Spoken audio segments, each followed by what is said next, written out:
the mighty shadow of the Victoria Falls, a different kind of power surged. Not a deafening roar of cascading water, but the unstoppable current of human ingenuity. The Engineering Institute of Zambia gathered for its 2026 annual general meeting and symposium, rallying under the bold theme, Sustainable Energy, Smart Mining, and Regenerative Agriculture for an Innovative Curricular Economy for 4 transformative days from April 15th to 18th. The Avani Victoria Falls Resort was more than a venue. It became the beating heart of Zambian engineering, a crucible where ideas flowed as forcefully as the Zambezi River. Day 1 was a bold step into the future. The Engineering Career Information Program opened its doors to young pupils, inviting them into a classroom without walls, an arena of limitless possibilities. At the helm, EIZ Registrar and CEO, Engineer David Kamungu, set a visionary tone, laying the foundation for the discovery and ambition. Today's session is therefore intentional. It is about mentorship, guidance, and exposure. It is about helping young people understand the diverse pathways within engineering, the expectations of professional practice, and the opportunities that lie ahead both locally and globally. As the EIZ, we are committed to strengthening this engineering pipeline, from education to professional registration and continuous development. What followed was a powerful technical deep dive into Zambia's mining sector, led by industry trailblazers. So that's exactly what EIZ is. It's a regulatory body that regulates engineering across the country. Now, we register engineering professionals, engineering students, engineering organizations, and engineering units. From process plants to mining operations, and the vital role of women in mining, they illuminated pathways of opportunity. The mission was clear: to ignite curiosity, fuel ambition, and inspire the next generation of Zambian innovators to shape the nation's future. Day 2 opened with remarks from EIZ President, Engineer Wesley Kaluba. For the profession as a whole, fellowship represents the highest level of professional recognition, an acknowledgement of excellence, leadership, and sustained contribution to engineering practice and the society. To our incoming fellows, some of them, most of them, actually more experienced than myself, it has taken them so long to be conferred fellows, I extend my warmest congratulations. You carry with you not only honor, but responsibility. The responsibility to mentor the next generation, uphold highest ethical standards, and continue advancing the frontiers of engineering in Zambia and beyond. And a keynote from FAEO President, Engineer Refilwe Wutelezi. And by introducing the FAEO Academy progress and the video, it is really important for me to show that even as the economy, as the continent, even as the Federation of African Engineering Organizations, we listen to what the needs are. And we have held that we need to have access. We need to drop borders when it comes to practicing as engineering professionals. We need to create a borderless environment for our own, so that when we talk capacity building, we can enable engineering professionals from South Africa to Zambia, to the West, to Central. And what we are introducing here as the FAEO Academy is a step that FAEO is committing to yourselves to say, we listen, we will work hard, and we will deliver. Delegates then divided into 3 streams. Sustainable energy sessions focused on solar PV integration and grid stability. Smart mining presentations explored digital twin technology and bio-leaching of copper ores. Regenerative agriculture covered waste-to-value systems, biogas, and AI-powered bird counting. The depth of Zambian research was fully displayed. The afternoon belonged to the Zambia Women in Engineering section. Zambia Women in Engineering Conference. We are celebrating this conference. It's the 10th anniversary and we're truly excited.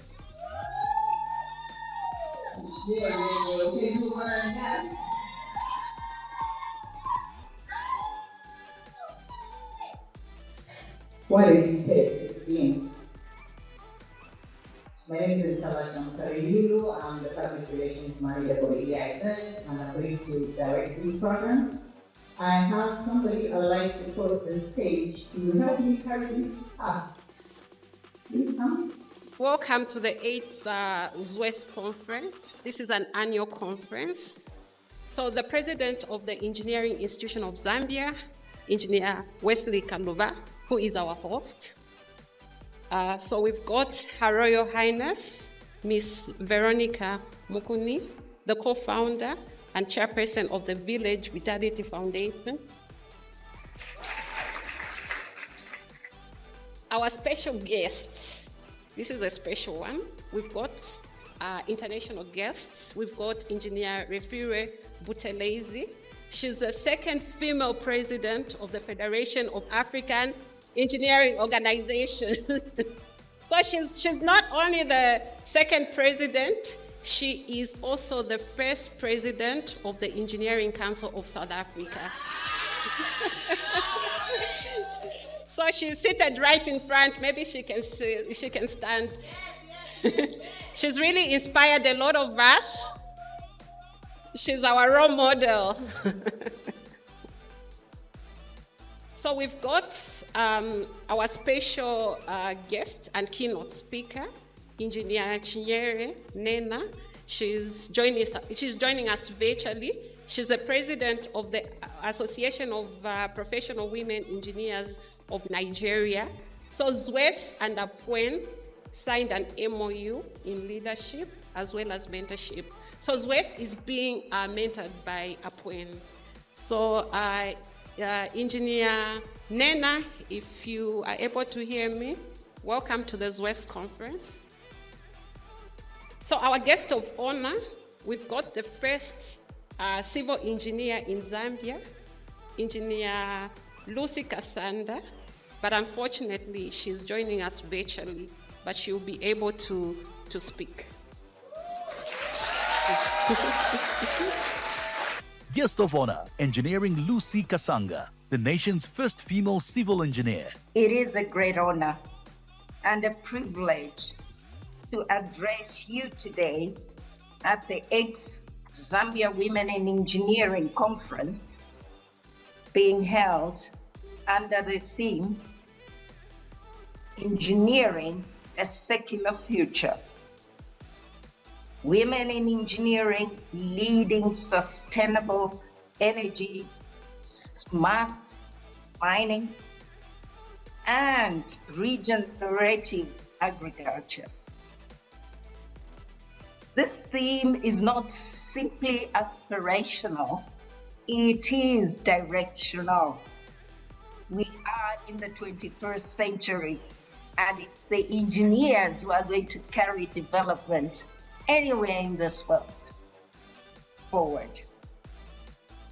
It challenges us to rethink how we can design systems, how we manage resources, and how we shape the future. Civil engineers delivered a stirring speech. Association of Professional Women Engineers of Nigeria President, Engineer Chinyere Nena Igwebe, offered an international perspective.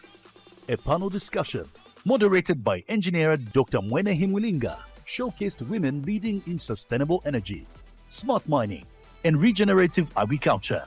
A fireside chat followed, with Engineer Sharon Musonda sitting down with three trailblazers, former female vice presidents from previous councils. They shared honest career stories, offering mentorship to every young woman watching. The day closed with a cake-cutting celebration.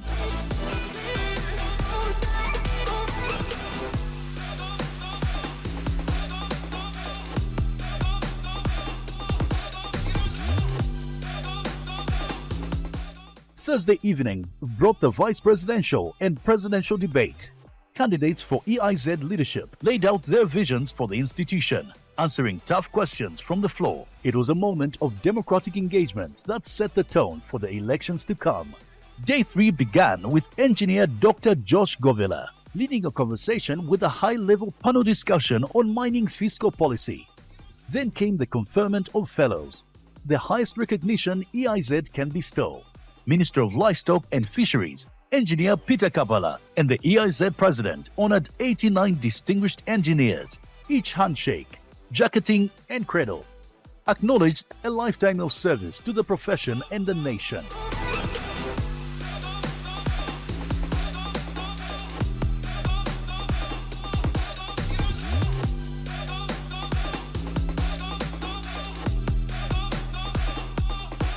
The afternoon belonged to the sponsor, Canona, Mamba, First Quantum Minerals, Zambezi River Authority, ZESCO, Dangote and ZABS, providing private sector context to the academic rigor. From this adversity emerged resilience and transformation.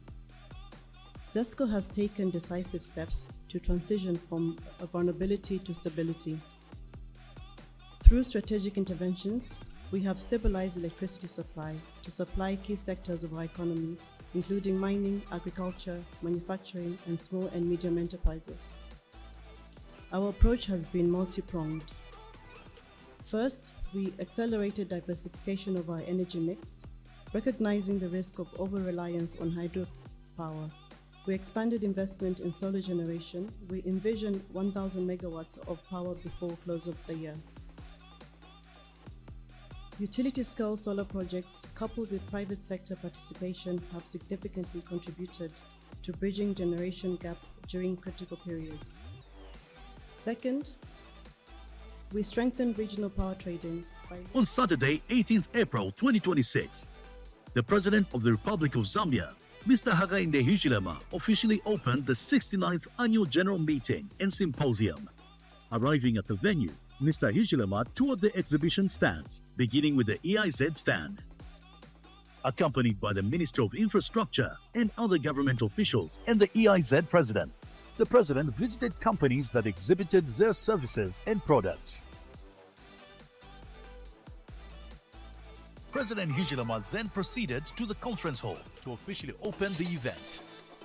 In his address, President Hichilema proposed engineering solutions to connect the Luapula River Basin and Kafue rivers to increase electricity generation capacity for the country. He also proposed a strategic alliance between government and the EIZ aimed at strengthening the implementation of Constituency Development Fund CDF projects through community training and professional supervision. He encouraged engineering professionals to move beyond employment and build ownership, enterprises, and investment value, allowing professionals to benefit from their dividends within the sector. The guest of honor, the President of the Republic of Zambia, Mr. Hakainde Hichilema, the Minister of Infrastructure, Housing and Urban Development, Honorable Engineer Charles Milupi, Senior Fellow of EIZ, the Honorable Minister of Livestock and Fisheries, Engineer Peter Kabala. Mr. President, for us, this is not only remarkable, but a testament that you place engineering at the center of socio-economic transformation. The guest of honor, Mr. Hakainde Hichilema, President of the Republic of Zambia, His Royal Highness Chief Mukumi and other Royal Highnesses present, the Minister of Infrastructure, Housing and Urban Development, Honorable Engineer Charles Milupi, MP, and other cabinet ministers. Fellow professionals, this president values the contribution, the knowledge, the expertise that you as engineering professionals bring to the table in terms of developing our nation. The very fact that out of a very small cabinet, let me make the point clear, we have had cabinets of 70 members. This one is 25. He can appoint so many engineering professionals. I think it's testimony to that appreciation of that which you do. So maybe we're only utilizing 50%. Why? Because we don't have enough water. But the Kafue River around Copperbelt, Kitwe, Chingola, the Chilila Bombwe there, isn't it? And then we have the Luapula River Basin, where we have water like hell, Kapala. right? And for 60 years plus, we cannot join the two river systems because the one that we get from Luapula there, which is passing through the Pedico there, if you join it from the Copperbelt, but if you join it from Serenge, you do it from Zambia. Challenging the engineers, sir, to design and connect the two river systems so that without over-extracting water from the Luapula River system, going into Lualaba and Congo River, the Congolese are planning Inga, isn't it? On our water. Part of it is our water. But we are allowing that water to go. We can channel some of that water only a bit. Again, engineering comes in to come into the Kakue River system, drop it around Chigabombwe Kitwe, shorter distance, 100 kilometers or so, and we'll be able to utilize the installed capacity of the 3 power stations to maybe 75, 80%. And it will be cheaper than building a new power station. How about that? Change the mindset to say, yes, some work. But some of you here must train yourselves to work for yourselves. If I had to start all over, and I'm telling my children, 3 of them, that they don't need to work. They don't need to look forward to a salary. They must look forward to struggling, earning their own money and pay themselves a stipend, but have more interest on the dividend than the salary. You have also technical people, isn't it? Now, under CDF, we have a skills training program. We would like the Engineering Institution of Zambia to help us supervise that training. And we are happy to enter into a strategic alliance with the institution, Engineering Institution of Zambia, and the CDF program as we train, at the Ghana School. The EIZ also awarded some companies and individuals who have pushed the frontiers of engineering leadership and have paved paths for other engineering professionals to follow in their footsteps. President Hichilema also presented these awards.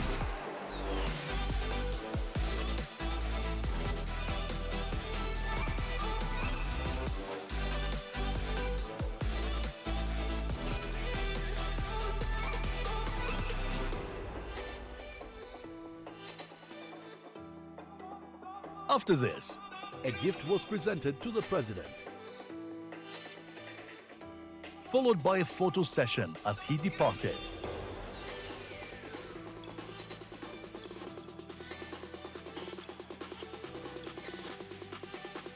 Following the president's address, the institution turns to its annual general meeting. The 62nd Council report was adopted, finances reviewed, motions debated, elections held and winners announced. Engineer Wesley Kaluva was re-elected as EIZ president.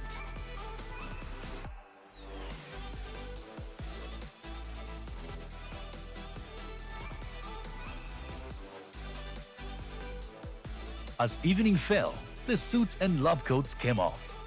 A spectacular display of traditional wear lit up the gala dinner. And as Mwila and Mumpy,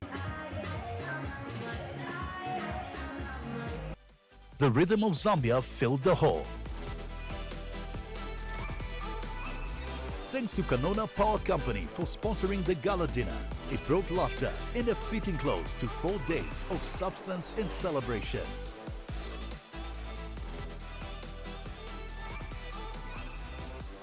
From technical symposium to gala dinner, the 2026 EIZ General Meeting proved that Zambian engineering is ready for the future, ready to power sustainable energy, ready to dig smarter, and ready to grow a generative tomorrow. This was not just a meeting. This was a blueprint, the Engineering Institute of Zambia. Engineering is a curricular economy today.